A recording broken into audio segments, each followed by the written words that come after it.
Lo tahu filter Instagram yang beberapa waktu lalu sempat viral dan sering banget dipakai dan bahkan lewat terus di Instagram lo, di explore lo? Filter itu terinspirasi dari seorang sutradara bernama Wes Anderson. Dan kalau lo lihat film-filmnya atau mungkin lo pernah lihat film-filmnya beberapa, maka di video kali ini gue akan membahas siapa itu Wes Anderson dan kita akan belajar banyak dari sutradara yang satu ini. Ikuti terus video gue sampai habis. Just. Oke, jadi Wes Anderson ini nama aslinya adalah Wesley Wells Anderson. Dia lahir pada tanggal 1 Mei 1969 di Houston, Texas. Anyway, walaupun namanya Wesley Wells Anderson, dia lebih kita kenal sebagai seorang sutradara dengan hanya nama Wes Anderson aja. Dan dia adalah anak tengah, jadi dia nih anak kedua dari 3 bersaudara. Bapaknya bernama Melver Leonard Anderson dan ibunya bernama Texas Ann Baruch. Anyway, bapaknya ini bekerja sebagai orang yang sibuk banget di bidang periklanan gitu dan hubungan masyarakat gitulah. Sementara ibunya juga punya 2 profesi ya, dua bidang pekerjaan. Yang pertama, dia adalah seorang penjual real estate dan juga ibunya adalah seorang arkeolog gitu. Jadi anyway, mungkin pekerjaan dari kedua orang tuanya ini mungkin nanti yang akan membentuk bagaimana Wes Anderson mendirect film-filmnya. Dan ternyata anyway, kedua orang tua Wes Anderson sudah bercerai sejak Wes Anderson masih berusia 8 tahun. Dan itu kenapa? Akhirnya kalau lu nonton film-filmnya Wes Anderson ya, beberapa filmnya, mungkin kebanyakan film-filmnya itu sering mengangkat tema-tema keluarga yang disfungsional gitu ya. Tidak seperti keluarga pada umumnya yang tradisional gitu, bagaimana seorang ayah bersikap, ibu bersikap, anak bersikap. Tapi karena mungkin terinspirasi dari kejadian nyatanya ketika dia usia 8 tahun orang tuanya bercerai gitu ya, itu membuat Wes Anderson memakai tema-tema keluarga yang disfungsional gitu. Lu sebut aja beberapa film-filmnya tentang keluarga dan kebanyakan dari filmnya memang berkutat pada masalah-masalah yang terjadi di keluarga yang disfungsional. Terus anyway, sejak kecil nih Wes Anderson seperti sutradara-sutradara pada umumnya ya, sutradara-sutradara besar pada umumnya. Kalau kita kulik sampai di masa mereka kecil gitu ya, termasuk Wes Anderson, ternyata Wes Anderson juga sudah memiliki minat untuk membuat film dari kecil gitu. Waktu itu dia sering banget membuat film-film pendek gitu ya dengan kamera super 8mm-nya yang dia pinjam dari bapaknya. Dan setiap kali Wes Anderson bikin film di waktu kecil itu, dia sering banget ngajakin saudara-saudaranya untuk berperan dalam film yang akan dia direct gitu. Jadi ya sutradara kecil lah. Lu mungkin beberapa dari lu yang suka banget sama film mungkin pernah bikin film pendek kecil-kecilan gitu ya. Termasuk gue juga dulu pernah gitu ya ngajakin saudara gue untuk kayak lu main dong di film pendek gue kayak gitu-gitu. Nah, Wes Anderson melakukan itu dari kecil gitu.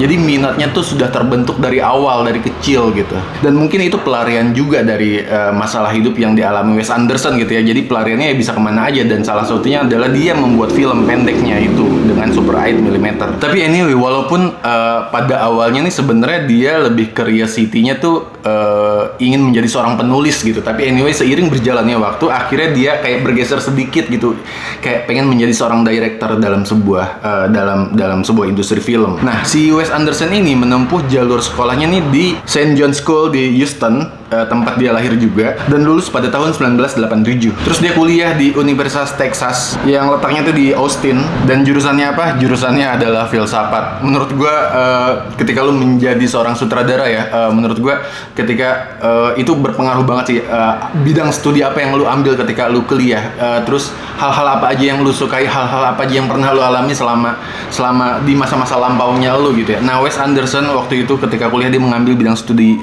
jurusan filsafat, dan menurut gue ini ngena banget sih karena ya sutradara gitu ya, kebanyakan gitu ya mengambil berapa part dari kehidupannya yang lampau terus dimasukkan ke dalam film-film yang akan dia produce gitu. Nah, termasuk Wes Anderson ini. Terus anyway, sama seperti anak kuliah pada umumnya ya, kebanyakan ya, beberapa anak kuliah kan jadi lagi kuliah kerja gitu ya, part time gitu, jadi barista, jadi apalah gitu ya kalau misalkan di Indonesia. Nah, Wes Anderson waktu zaman dia masih kuliah, waktu zaman dia masih menjadi seorang mahasiswa, dia pun mencari pekerjaan part time, dan dia waktu itu bekerja part time di Hogg Memorial Auditorium, dan itu dia bekerja di situ tuh sebagai operator proyektor. Dan di universitas ini pula gitu ya, di tahun 89 akhirnya dia berkenalan atau bertemu atau berteman dengan orang bernama Owen Wilson. Dan siapa Owen Wilson? Owen Wilson nih akhirnya ya, ketika pertemanan dia dibentuk semenjak zaman dia masih jadi mahasiswa di universitas tersebut ya, akhirnya Owen Wilson nih sampai hari ini gitu ya, jadi aktor langganannya si Wes Anderson gitu. Jadi setiap kali Wes Anderson bikin film pasti si Owen Wilson tuh diajak gitu. Banyak banget film-filmnya Wes Anderson yang Owen Wilson tuh main di situ.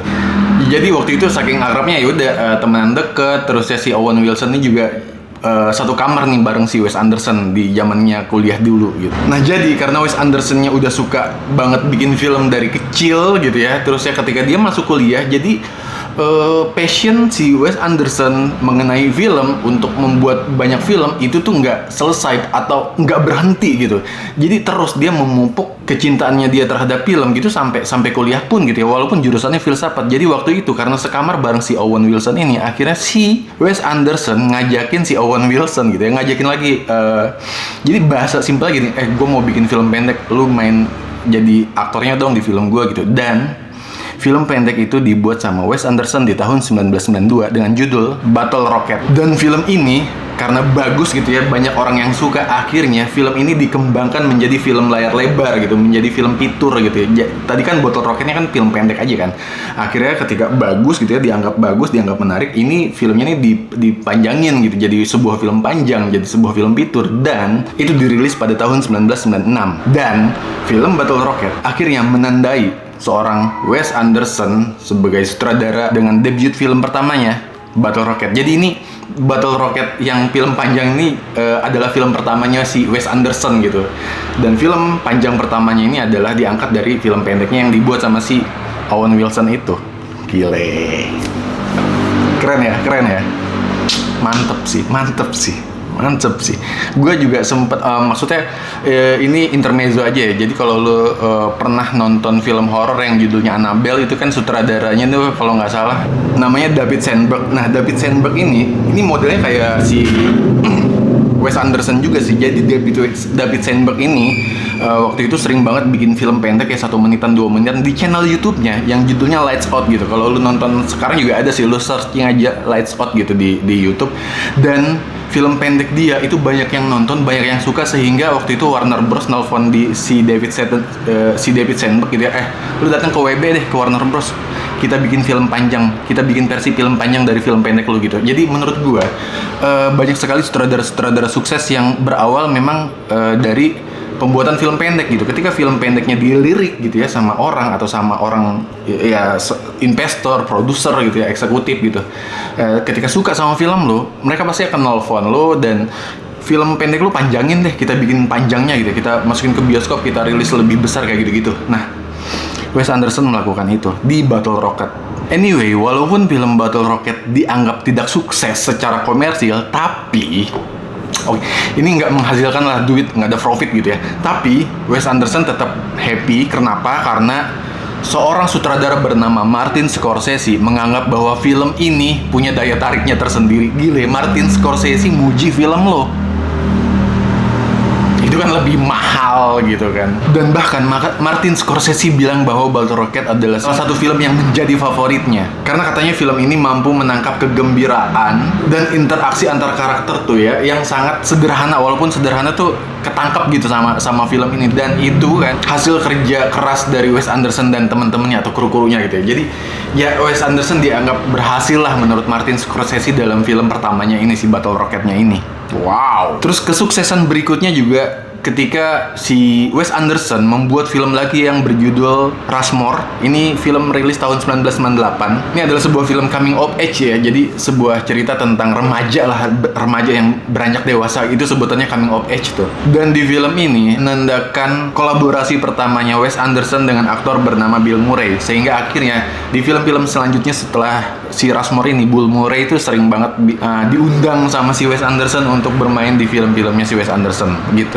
Jadi banyak banget sebenarnya sutradara-sutradara yang ketika dia cocok sama 1 atau 2 aktor dalam film pertamanya, biasanya tuh kalau udah cocok tuh ketika si sutradaranya ini bikin film lagi, pasti aktor ini di film pertama ini selalu dipanggil gitu. Banyak lah maksudnya sutradara Indonesia juga sering melakukan itu, apalagi sutradara luar ya, kayak Leonardo DiCaprio Itu kan jadi langganan Scorsese juga.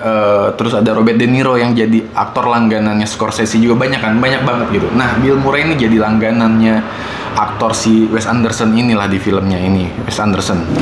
Dan anyway, Rushmore, film kedua dari Wes Anderson, ternyata aduh nggak kaleng-kaleng men. Rushmore mendapatkan banyak sekali pujian dari para kritikus. Dan anyway, film ini juga mendapatkan beberapa penghargaan, termasuk penghargaan untuk Wes Anderson sebagai sutradara terbaik di Independent Spirit Awards. Terus di tahun 2001 juga Wes Anderson bikin film lagi judulnya The Royal Tenenbaums. Ini juga adalah sebuah cerita tentang keluarga yang disfungsional, dan film ini akhirnya makin mengukuhkan si Wes Anderson sebagai sutradara dengan ciri khas yang tidak bisa atau nggak sama dengan sutradara-sutradara umum lainnya. Dan anyway, lewat film ini juga Wes Anderson mendapatkan nominasi Oscar di Academy Award untuk kategori skenario asli terbaik. Gile, keren banget. Banyak banget sih sutradara keren gitu ya, yang awalnya cuma berangkat dari film pendek, yang awalnya berangkat dari bikin film yang kameranya tuh minjem dari bokapnya kayak gitu. Banyak banget men. Jadi menurut gue, buat lo yang cita-citanya sama nih kayak sutradara-sutradara yang gue bahas ya, gue beberapa video ke belakang gue sempet membahas banyak sutradara kayak Steven Spielberg, Quentin Tarantino, terus ya ada David Fincher. Itu mereka kebanyakan memang bikin film pendek dulu di awal-awal karirnya nih. Awal-awal sebelum mereka nggak tahu mereka mau kerja di mana gitu. Mereka tuh melakukan hal ini, termasuk Wes Anderson yang lagi kita bahas sekarang. Lu bisa cek video-video gue sebelum video ini ya. Terus selain menggarap film-film live action gitu ya kayak Royal Tenenbaums, terus Rushmore, Bottle Rocket, Wes Anderson juga menarik banget. Dia juga menggarap film animasi stop motion ya, yang judulnya Fantastic Mr. Fox di tahun 2009 dan Isle of Dogs, film yang rilis di tahun 2018. Itu adalah dua film yang menggunakan teknik stop motion gitu, dan menarik banget. Lo harus nonton, atau ya lo harus nonton lah setelah lo nonton video ini ya bareng gue. Lo harus nonton. Ini keren banget, stop motionnya Wes Anderson, gila. Jadi ciri khasnya Wes Anderson tuh kan secara framing tuh selalu simetris gitu ya, lurus. Kalau lu pakai penggaris mungkin lurus banget, pas banget, simetris banget gitu. Di film stop motionnya juga dia, si Wes Anderson melakukan kesimetrisan itu dalam framingnya. Gila sih menurut gua, ciri khasnya, aduh, dewa film kali. Keren banget. Dan terusnya karirnya makin menanjak, makin meroket ketika tahun 2014 Wes Anderson merilis sebuah film berjudul The Grand Budapest Hotel. Wah, ini bukan judulnya aja yang grand, tapi filmnya juga grand dan penghargaannya juga grand. Karena lewat The Grand Budapest Hotel, nama Wes Anderson makin melonjak ke langit. Dan di film ini, Wes Anderson memenangkan penghargaan sebagai film terbaik untuk The Grand Budapest Hotel di Golden Globe. Man, selamat, tepuk tangan lagi buat Wes Anderson dengan karirnya yang terus meroket. Dan anyway, nggak cuman itu, karena di Academy Award gitu ya, di Oscar itu, Wes Anderson lewat film The Grand Budapest Hotelnya juga gitu ya, mendapatkan 2 nominasi. Nominasi pertama adalah sutradara terbaik, dan nominasi kedua adalah film terbaik lewat The Grand Budapest Hotel. Itu kan filmnya ya, warnanya tuh ya, palet warnanya itu loh yang adem, apa sih bahasanya sih, framingnya, aduh keren banget. Dan ya komedi-komedi satir yang dipakai sama Wes Anderson, nah itu komedi satir yang sering dipakai sama Anderson ya di film-filmnya ya. Jadi pas banget lah kalau Wes Anderson tuh bikin filmnya. Anyway, mungkin segitu aja dari gua pembahasan kita kali ini tentang Wes Anderson, dan semoga ini sebuah video yang bisa menyemangati lu gitu ya untuk menjadi seorang sutradara, untuk menjadi seorang filmmaker apapun gitu ya, apapun passion lu, ya ini bisa diambil contohnya lah dari sosok-sosok yang sedang gue bahas di tiap video gue. Please jangan lupa klik like, share, and subscribe, komen kalau misalkan lu mau gue bahas apa nih, sutradara siapa, aktor siapa, terserah lu request aja di kolom komentar. Sampai jumpa di video berikutnya. Thank you.